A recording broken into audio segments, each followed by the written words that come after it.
E dando sequência aos cortes do podcast Realidade Aumentada, assistam aí que eu tô contando algumas coisas por lá. Valeu! Cara, eu fico pensando assim, porra, cara, eu perdi tanto tempo na minha vida pesquisando aquilo ali, aquele computador rodando ali, 500 kbps, que vai aparecer 500 kbps, não era nem um mega na internet antigamente. Eu ficava tentando ver aquilo e eu tentava ver vários livros. Então a quantidade de livros que eu já li, a quantidade de coisas que eu já pesquisei, a quantidade de dinheiro que eu já gastei viajando para saber das coisas, eu poderia ter me formado em outra coisa, eu poderia... Sim. O tanto de livro que eu já li, eu poderia ter me formado numa coisa e outra coisa. Mas eu não posso, é o que eu falei, cara. Eu saio desse mundo, pelo menos eu saio desse mundo com os olhos da inocência dos meus olhos assim lá embaixo. Eu não sei, eu não vou embora inocente. Eu sei que nesse mundo nós não estamos sozinhos. Tem coisas nesse mundo. Mas quando a pessoa fala que não acredita, eu respeito. Eu acho que ele tem que ser assim. Se não viu, fala que não viu. Mas porque no dia que você vê, ele vai falar com essa certeza que eu tô falando. Sim. E quando eu chego a botar aqui a minha cara no vídeo pra falar isso, cara, eu não tô brincando, eu não tô mentindo, porque eu tenho filhas, eu quero ser exemplo para minhas filhas, eu não tô aqui para ser mentira para minhas filhas. Eu quero...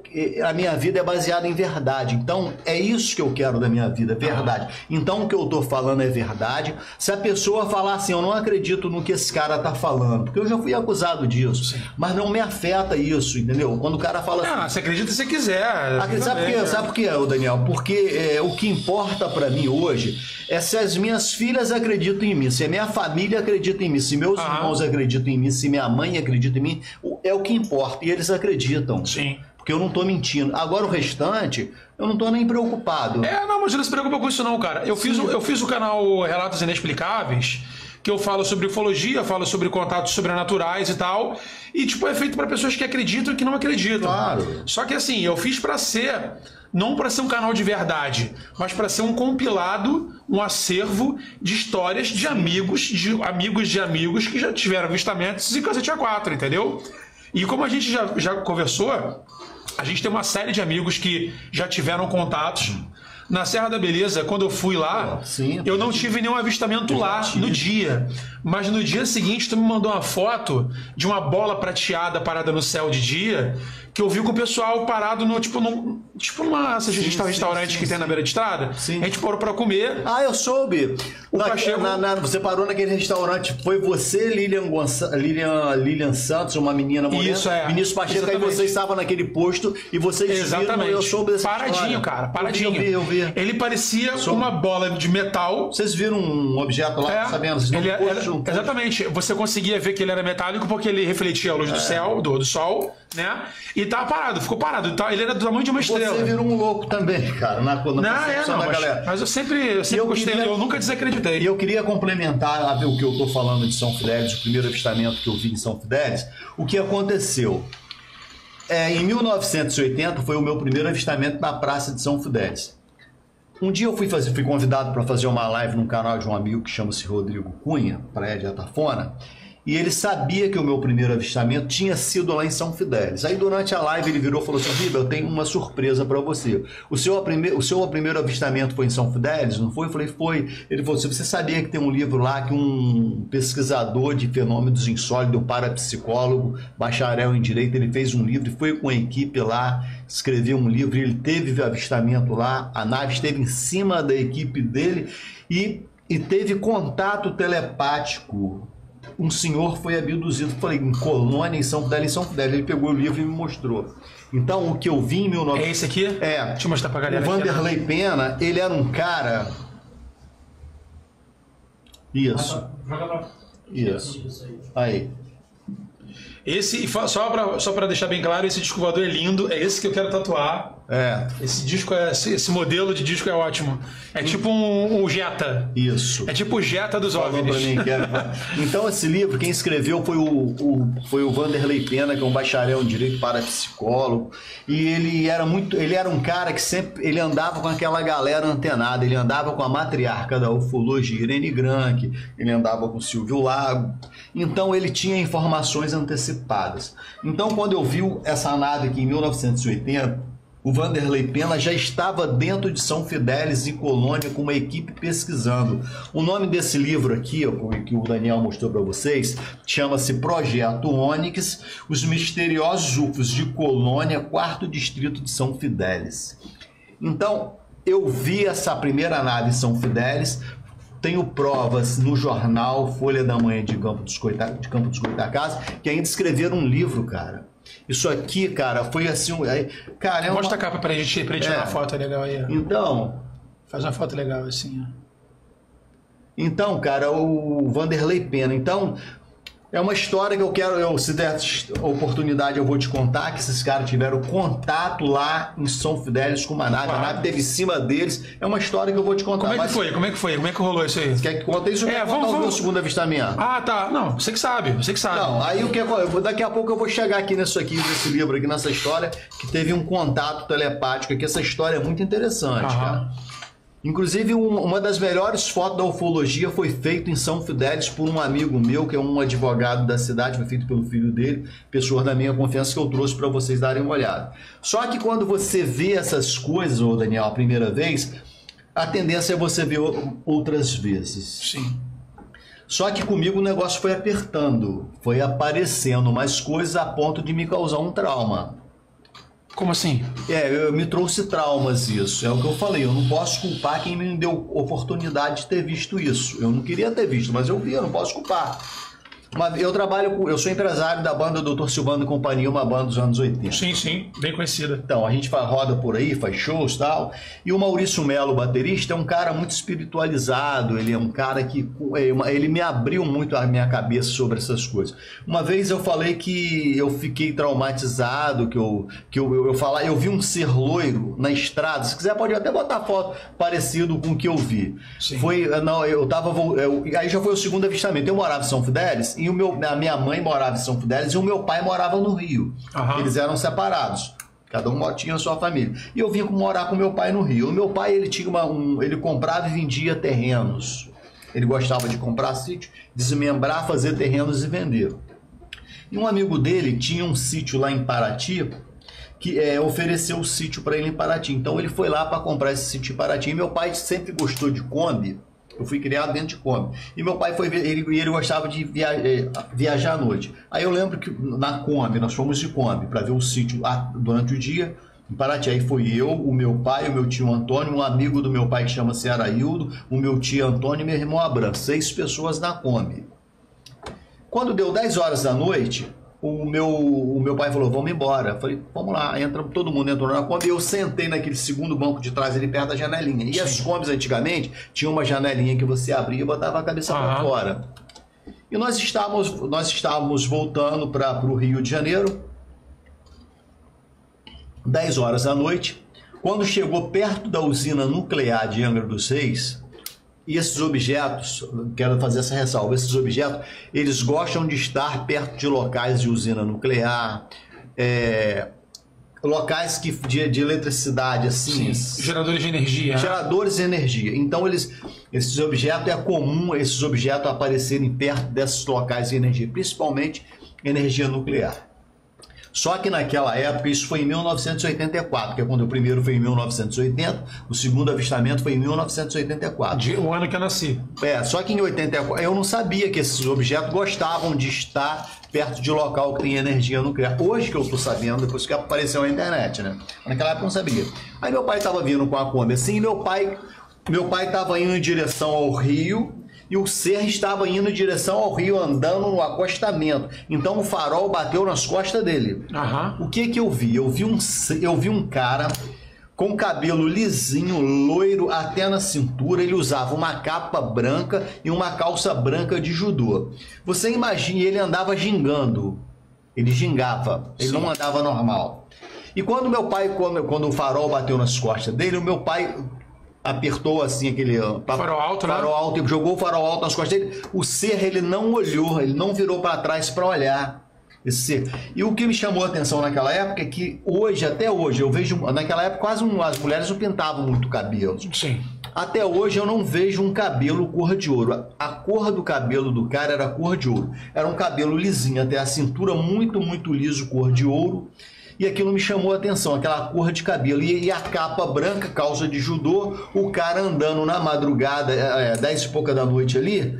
E quando o farol bateu, ele não olhou. Não, nem nele. Tava nem aí. Não, aí quando eu abri a janelinha, eu falei, eu passei assim 1,5 metro do lado dele, cara. Eu tava na janelinha. Eu falei assim, eu vou olhar pros olhos, eu vou olhar porque eu quero ver o rosto dele. E só quando eu passei assim, ó, ele não olhou pra mim assim. Ele continuou olhando pra frente, eu só vi ele de perfil. Ele tinha um nariz fino aí. Era mais ou menos isso, assim. Sim. Aquela característica de humanoide de espíritos. Né, Isso, era isso. Era capa branca, só que o cabelo era cor de ouro.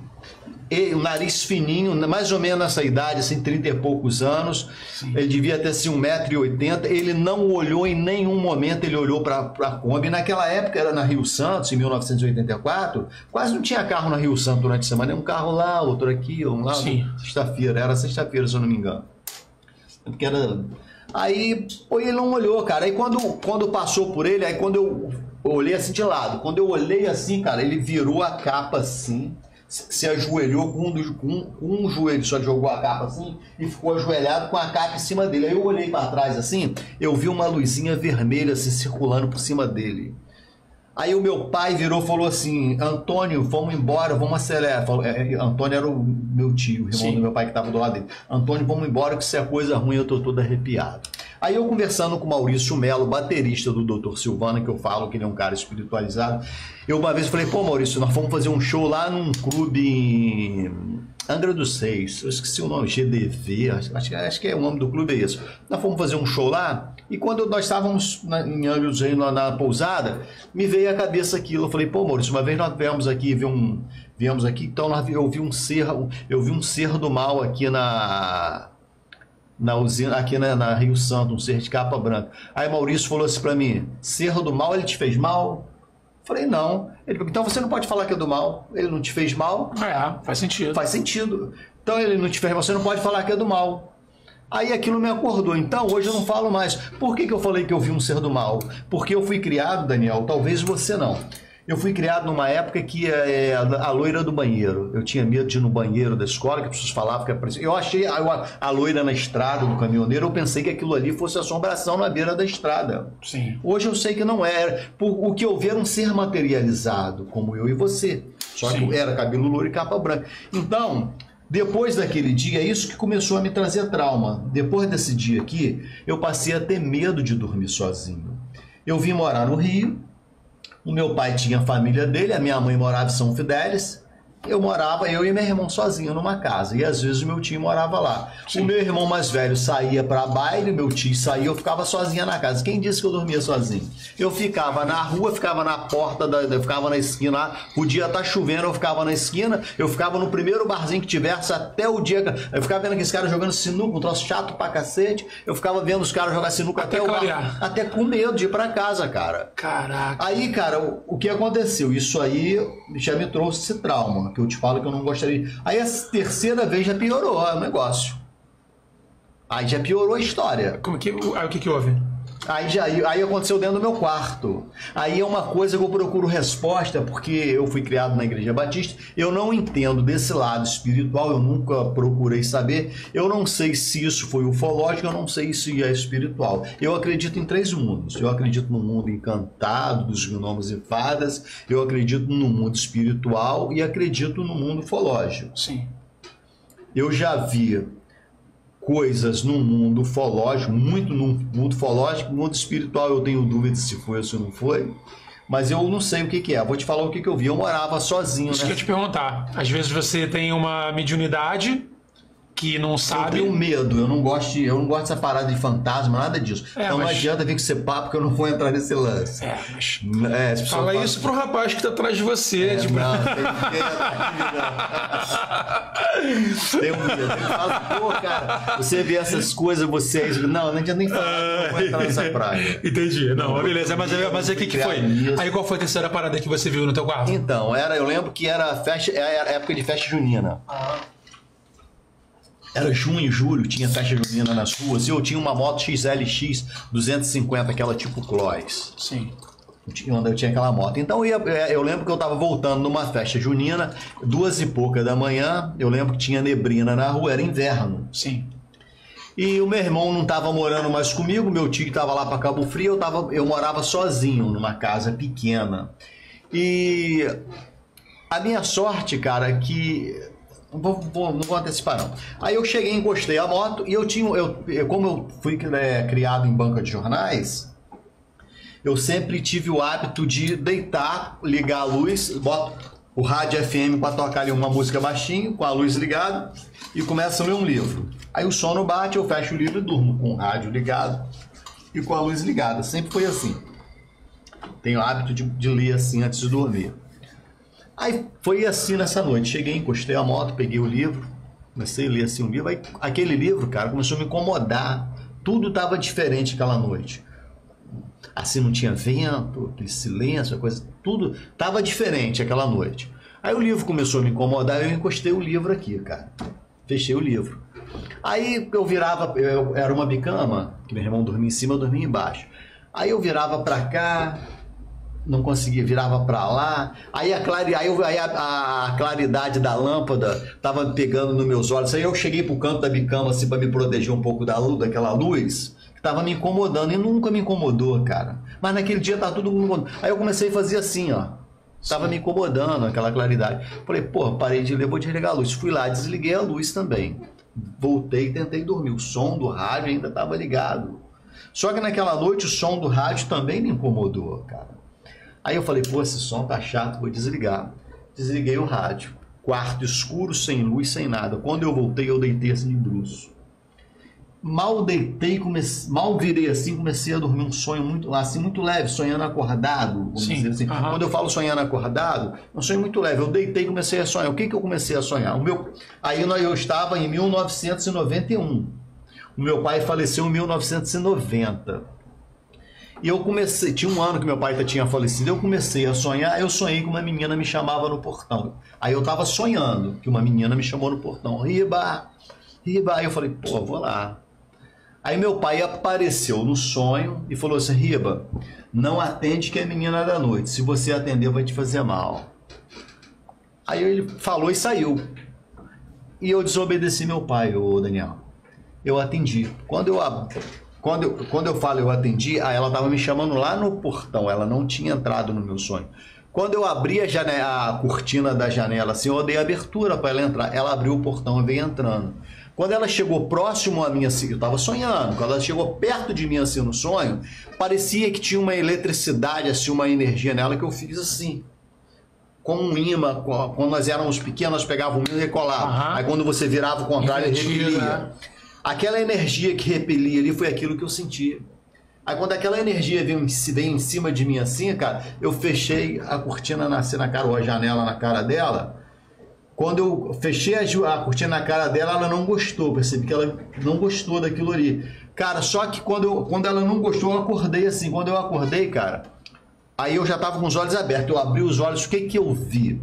Você imagina um quarto fechado, todo escuro. Você pega aquela luzinha, sabe aquela luzinha de árvore de Natal, aí tem vermelhinha? Você pega uma luzinha daquela roxinha, o neon, coloca no alto ali. Eu vi uma luzinha de neon acesa no alto do quarto escuro acesa. Eu tava acordado, deitado sem acordar. Quando eu olhei aquela lâmpada, falei, essa luzinha acesa ali, o que é aquilo? A luzinha tava acesa, daqui a pouco começou a formar uma fumaça de baixo para cima, assim, formando uma fumaça, um ser veio se formando ali.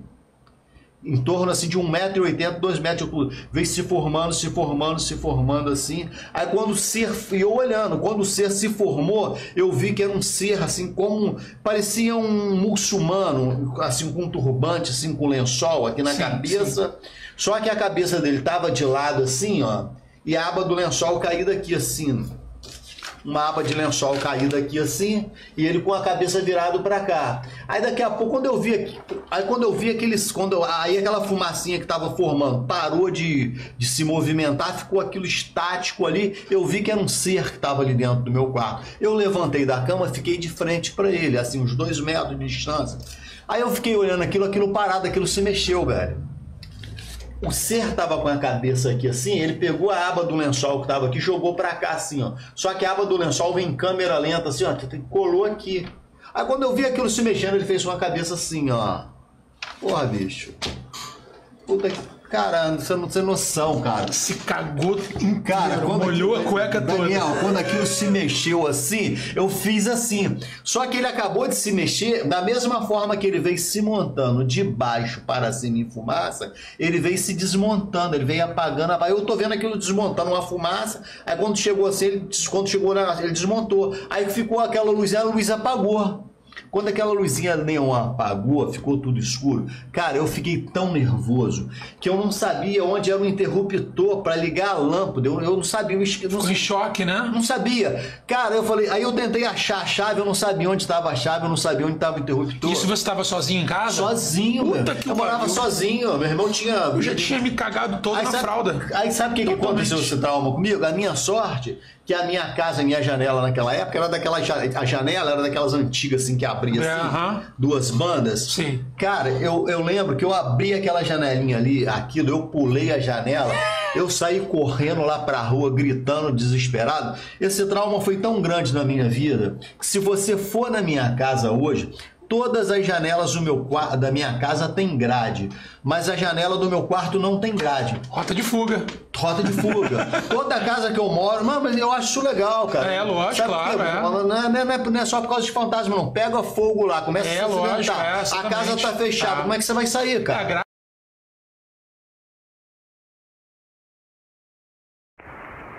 E eu vou ficando por aqui. Não esqueça de apertar o sininho aí. Deixa o seu like, deixa um comentário, pois o YouTube só está entregando os vídeos para as pessoas que fazem esse procedimento. E brevemente eu estou de volta. Valeu!